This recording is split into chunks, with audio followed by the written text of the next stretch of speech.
全世界冇任何水域能夠吸引信徒嘅想象力比加利利海更甚。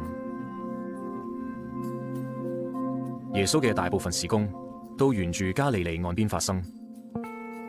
加利利海又稱為提比利亞海或格尼撒勒湖，主要由約旦河供水，全球最低嘅淡水湖泊，低於海拔接近700尺，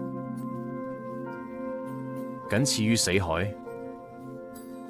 而死海係個鹹水湖。呢個豎琴形湖泊位於 Via Maris 古老嘅商道上。以前北方旅客喺前往埃及途中都好中意穿越加利利，作為佢哋旅程嘅一部分，因為佢靚到難以形容。1世紀歷史學家弗拉維烏斯咁樣形容呢一帶，稱呢個地方係大自然嘅傑作。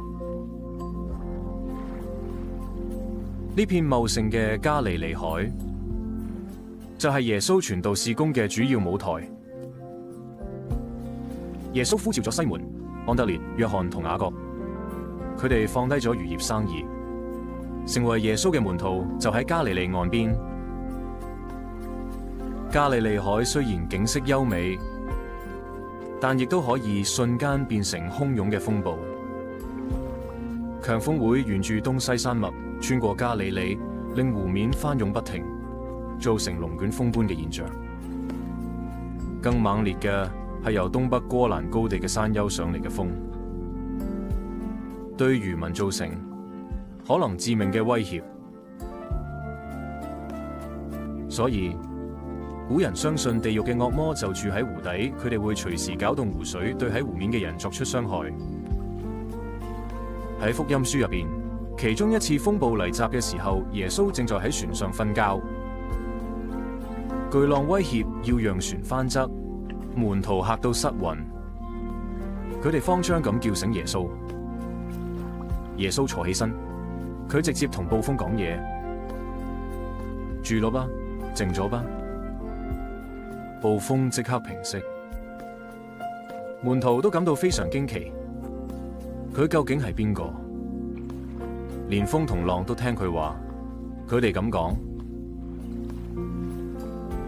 另一次，耶穌派門徒過湖，好等佢可以獨自一人靜靜祈禱。又有風暴來襲，耶穌向佢哋走來，喺水面上行走，就喺加利利海上。